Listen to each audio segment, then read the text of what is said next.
আসসালামু আলাইকুম। আমার প্রিয় মানুষগুলো কেমন আছেন সবাই? আশা করি সবাই ভালো।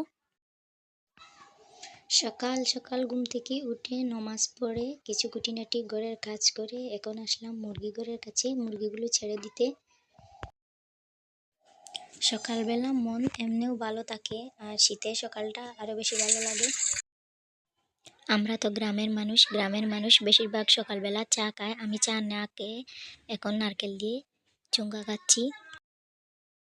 শীতের দিনে সকালে পিঠাও খেতে ভালো লাগে বা চা খেতেও ভালো লাগে। এই তো আজকে চলতার আচার করব, পুরা ভিডিও দেখার অনুরোধ রইল।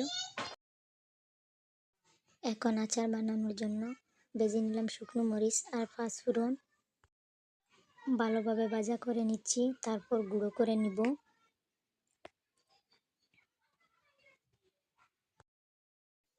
আচার বানানোর জন্য দিয়ে দিলাম তেল, আর তেলের মধ্যে দিয়ে দিলাম রসুন।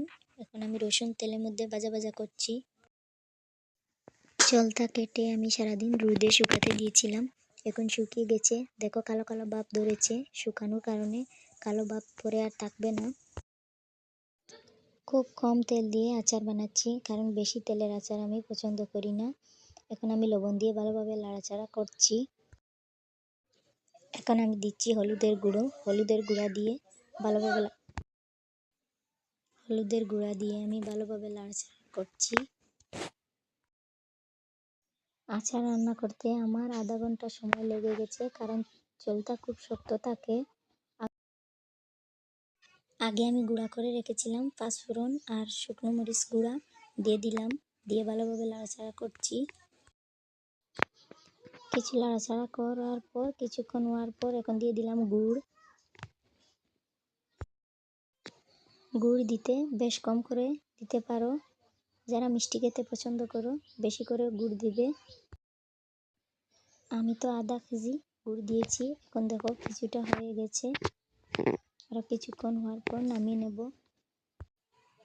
যখন দেখেছি গুড় গলে গেছে, চলতা আবো গলেনি, তখন আমি এক গ্লাস জলও দিয়েছিলাম। যখন জল শুকাবে তখন নামাবো। এখন আমি চাচ্ছি আচার হয়েছে কিনা। এখনও হচ্ছে না, কিছুক্ষণ জাল দেওয়ার পরে হয়ে গেছে। এই দেখো আচার হওয়ার পর কালার দেখো কত সুন্দর হয়েছে। আচার রান্না করার পর দেখি ইনায়ের বাবা কিছু শিং মাছ ধরে এনেছে পুকুর থেকে। এখন আমি ভাবছি শিং মাছ আমি কাটবো কী করে।